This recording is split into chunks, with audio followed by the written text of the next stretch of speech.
मैं बोल रहा हूँ ना, जैसा मैं व्याख्यान कर रहा हूँ, मैं सारे ग्रंथों का आपको नाम बता देता हूँ, लेकिन फिर भी आप उनको जान पाओगे, नियत नहीं है, ये भी गूढ़ रहस्य है। बोलो प्रमेय भाई चक्रेश, मैं किस ग्रंथ से बोल रहा हूं? अभी अभी अभी हे जीव, हे जीव,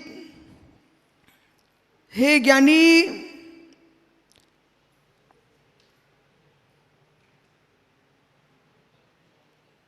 सांवले पुत्र है। पुत्र किसका?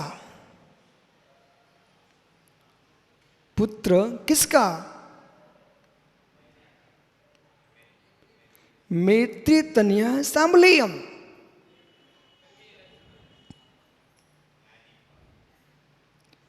मैत्री तनया सांबलेयम।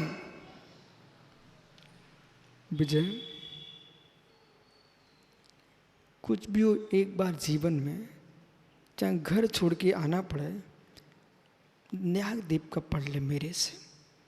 अब मैं ये नहीं कहूँगा कि तुम दूसरे से पढ़ लो, क्योंकि पढ़ाने वालों के बारे में मुझे ज्ञान हो चुका है। न्याय के शास्त्र में तुमने खिचड़ी नहीं पकाना है, न्याय से अध्यात्म को समझना है, पर न्याय को पहले न्याय की भाषा में समझना, फिर अध्यात्म समझना है। डॉक्टर बराबर?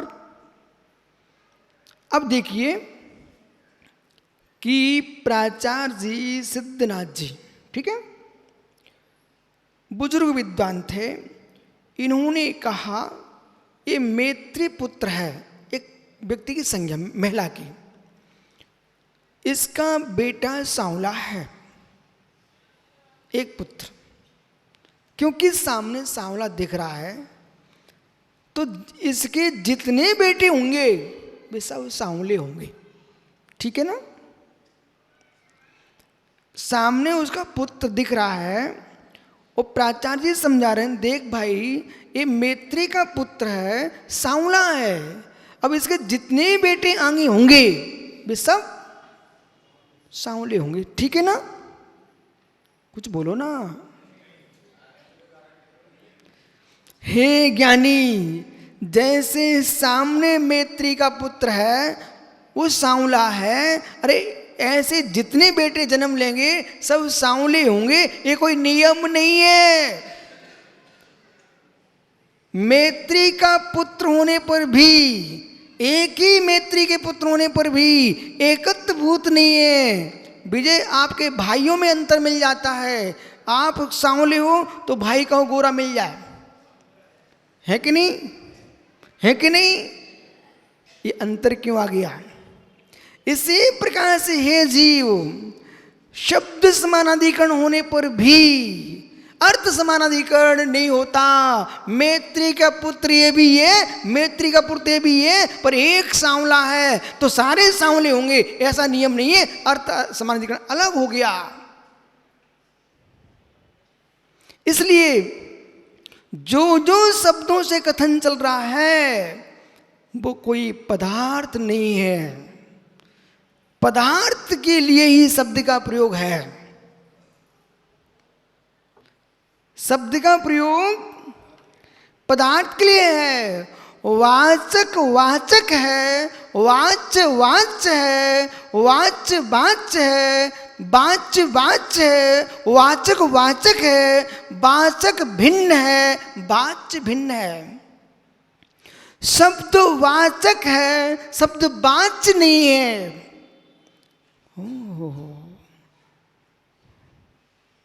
शब्द वाच्य है, शब्द वाच्य नहीं है, वाचक है, वाच्य वाच्य है, वाच्य अशब्द है। वाच्य वाच्य है, वाच्य चक्रेश, वाच्य अशब्द है, वाच्य अशब्द है। इसलिए मित्र, आत्मा शब्द से आत्मा को नहीं जाना जाता। आत्मा तो किसी पुरुष का नाम भी रखा जा सकता है, आत्मा किसी वस्तु का नाम रखा जा सकता है, आपके भवन का नाम समयसार भवन। ओह, तो क्या समयसार हो गया वो?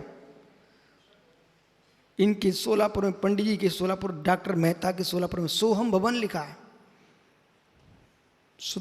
सोहम, सिद्धोहम, शुद्धोहम भवन लिखा है एक जगह। एक जगह एक डॉक्टर की क्लिनिक का नाम था समयसार। ये बात क्या है? जिन लोगों को निश्चय के शब्दावली पर राग हो चुका है, उसे ही सुनना चाहते हैं, उसे ही बोलना चाहते हैं। अब जय जिनेंद्र की जगह हमारा विजय भाई बोलता है शुद्धात्म सत्कार।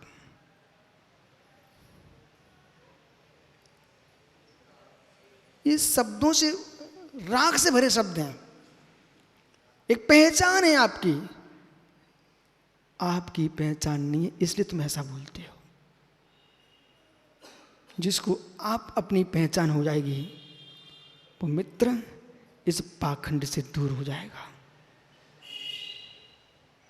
स्वात्म सत्कार मेरा निषेध नहीं है, मैं तो विजय को समझा रहा हूं। ऐसा लोग कर रहे क्यों?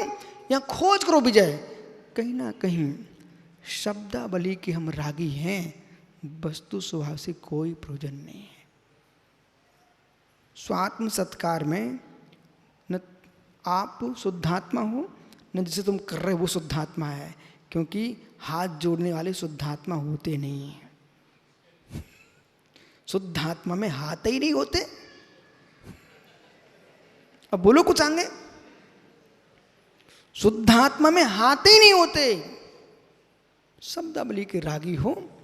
और विजय आपको ईमानदारी बताऊं, चाहे मुनि संघ हो चाहे विद्वानों के संघ हो, इतने इनके परपंच को मैं जान चुका हूं, इसलिए सबसे मध्यस्थ रहता हूं। क्योंकि वस्तु स्वभाव जिसने जान लिया है, किसी के परपंचों को स्वीकार नहीं करता। किसी पंथ परंपरा के परपंच मुझे किंचित भी स्वीकृत नहीं है। क्योंकि जब हमने जाना कि आप आत्मा का, मैं शुद्धात्मा हूं, इस शब्द की झंकृति है, इस शब्द की झंकृति है। जो आत्म द्रव्य है वो शब्दातीत है। अब आइए, मूल स्थान का स्पर्श कब करेगा योगी? इसलिए मित्र, एक बार प्राचार्य जी, जितने यहाँ विद्वान बैठे हुए हैं, चाहे 50 बार पढ़ना पड़े, अलंग ग्रहण नाम का जो ग्रंथ आया है उसका स्वाध्याय करो, और स्वाध्याय करके उसमें से प्रमेय निकालना आपको, प्रमेय निकालना आपको।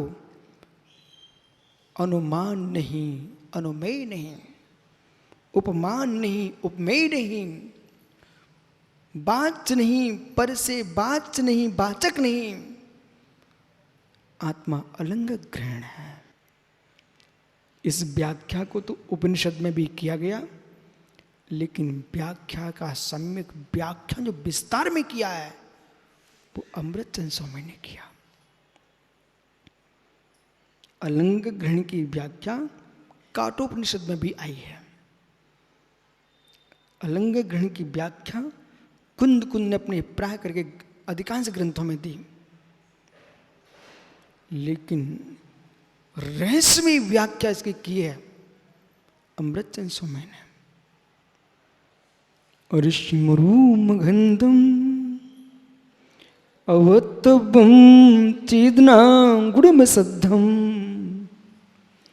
जानिलंगगणम जीवमदिट्ट संठाडम।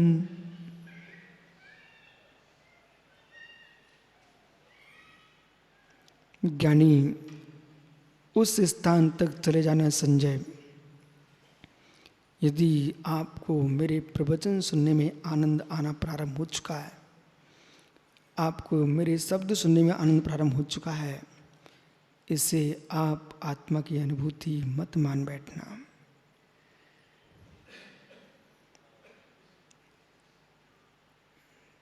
किसी विद्वान की बातों की गोष्ठी में आपको आनंद आने लगा है, इसे आत्मा की अनुभूति मत मान लेना।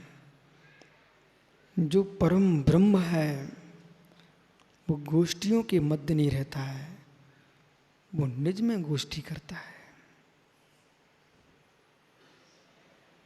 कहीं आपको जगत के लोगों का भिन्न विषयों में व्यसन होता है, ऐसा मुझे लिए इन शब्दों के श्रवण का व्यसन तो नहीं हो गया। ये निर्णय कर लेना, फिर कहना दृष्टि बोध वृत्ति।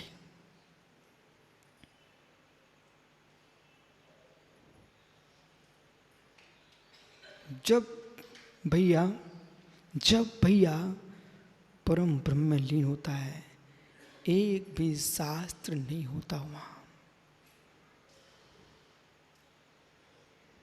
मात्र भाव श्रुत के आलम्बन लेकर के ही भगवान बनता है। मात्र भाव श्रुत का आलम्बन लेकर के जीव भगवान बनता है। पर जब तक भाव श्रुत का आलम्बन नहीं ले पा रहे हो, तब तक मित्र शुभ उपयोग की बहिरंग वृत्ति में द्रव श्रुत को छोड़ मत देना, क्योंकि मुझे भी आगम परम प्रिय है। बचपन से जैसे राजेश भैया, चाहे मायाचारी कहो, चाहे लोभ कहो, चाहे आस्था कहो, हमारी क्लास में यदि हल्ला होता था तो मैं अपने थैले में एक आध धर्म के ग्रंथ लेके जाता था साथ में। जब भी स्कूल जाता था कोई ना कोई पुस्तक लेके जाता था, और पुस्तकों के बीच में रख करके धर्म की पुस्तकें पढ़ता था। वहाँ कहाँ? स्कूल में, क्लास में। तो कई बार मेरी शिकायत भी हुई, ऐसा नहीं है, पर डंडा नहीं पड़ा। एक दिन तो बहुत सारे बच्चे भीड़ लगा के बैठ गए, तो हमारे गणित की मास्टर साहब बढ़िया लंबा डंडा लेके आए। बोले क्या कर रहे हैं सब? तो बच्चों ने बचने के चक्कर में मालूम क्या बोल दिया? बोले सर ये जैन की बातें सुन रहा है, ये बातें बता रहा है। तो उन लोगों ने सोचा कि पिटे तो जैन पिटेगा। तो मास्टर साहब इतने चिल्लाए उन बच्चों पर, बोले वो कितना अच्छा आदमी है कि अच्छी बातें बता रहा है और तुम लोग वहाँ हल्ला कर रहे हो। उल्टे ही हो गया। तो वे सब मेरा चेहरा देखने लग गए, बोले ये क्या हुआ? हम के ज्ञानी जो है सो है। तो मालूम, इस समय सार के रहस्य को समझने के लिए तत्व सूत्र के 2 सूत्र समझ लो तो रहस्य समझ में आ जाएगा। इसलिए मैंने चक्रेश को खड़ा इसलिए किया था। संजय पंडित जी कहाँ गए? मित्र, बस ये सन के जीव है, सनक उतर जाए ना तो ज्ञान तो बहुत है। बोलते बोलते बोलते बोलते जैसे मालूम नाचने वाले घोड़े देखे, नाचने वाले घोड़े, तो वे नाचने वाले घोड़े रहते हैं, उन पर सवारी करो, पता नहीं कब उनको सनक चढ़ जाए तो बीच में नाचने लगते हैं। अब बैठने वाला मजबूत होना चाहिए। ओहो, अब ये मत पूछो भाई बबलू कि ये सीखते कहाँ से, ये कभी मेरे से पूछने ही मत। अपन तो जितना शास्त्र पढ़ते हैं ना उतना शास्त्र के बाहर का पढ़ते हैं, और जितना बाहर का पढ़ते हैं और जितना शास्त्र पढ़ते हैं उससे कई गुना भीतर का पढ़ते हैं। क्योंकि कुंद कुंद ने कहा है, गुरु उपदेश आगम और स्वानुभूति से तत्व की निरूपणा होती है। इसलिए भगवान महावीर स्वामी भी यहाँ आ जाए ऋषभ भवन में कि विश्व सागर ऐसा नहीं ऐसा है। मित्र, मैं जो लिखा है आगम में वो कहूँगा, उनकी नहीं मानूंगा। सुना कुछ? यहाँ कोई देवता आके खड़ा हो जाए भदौरिया जी और हमसे कहे महाराज ऐसा ऐसा है, मैं उससे कहूँ भाई सुन, तू लाख बात कह ले, पर जो मैं समझ रहा हूँ आगम में जो लिखा है वो मानूंगा। तू देवता है कि नहीं ये नहीं मानता हूँ। देवता कोई परमात्मा नहीं होता।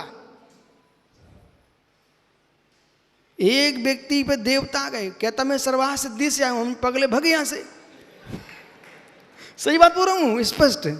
बोले सर्वान सिद्धि से तू आ गया, सर्वान सिद्धि का देव भगवान के कल्याणकों को मैं नहीं आता हूं, तेरे ऊपर आ गया, तो इतना भगवान कब से हो गया? तो ऐसे लोग हैं।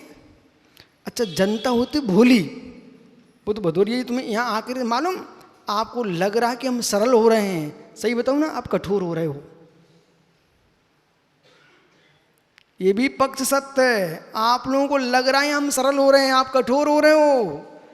जीवों पर दया के लिए तो सरल हो रहे हो, वो मिथ्यात को फैलाएं उसलिए तुम कठोर हो रहे हो। बोले अब सुनने वाले नहीं तुम किसी की। सुब्रत सागर याद है, चिरगांव क्या टोडी फतेहपुर में, वहां पर इतने प्रवचन सुनने के लिए गांव के ट्रक के ट्रक आते थे, गांव के प्रवचन सुनने के लिए, देहातों के लोग। मात जैनियों के थे 7 घर, और प्रवचन सुनने के लिए लोग आते थे हजारों हजारों।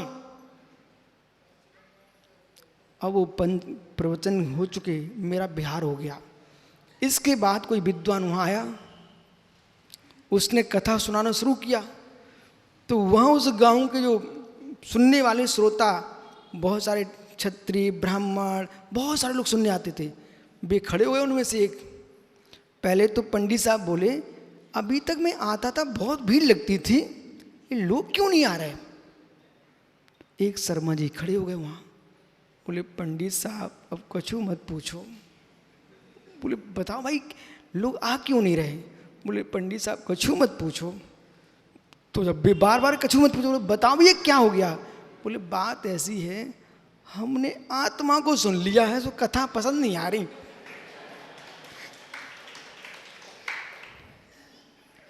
भैया बीरन, इनको संभाल के रखना, कहीं दूसरे महाराज जी आए उन्हें परेशान मत करना, नहीं तो पंकज जैसे विजय जैसे लोग कहेंगे बोले महाराज वो ही सुनाओ अलंग ग्रहणम। भैया भी जो सुना तो सुन लेना, ठीक है, लेकिन अलंग ग्रहण के लिए बहुत ताकत चाहिए। जिस अलंग ग्रहण जो ग्रंथ है ना, उसको पढ़ने वालों के आंखें डबडबा गई।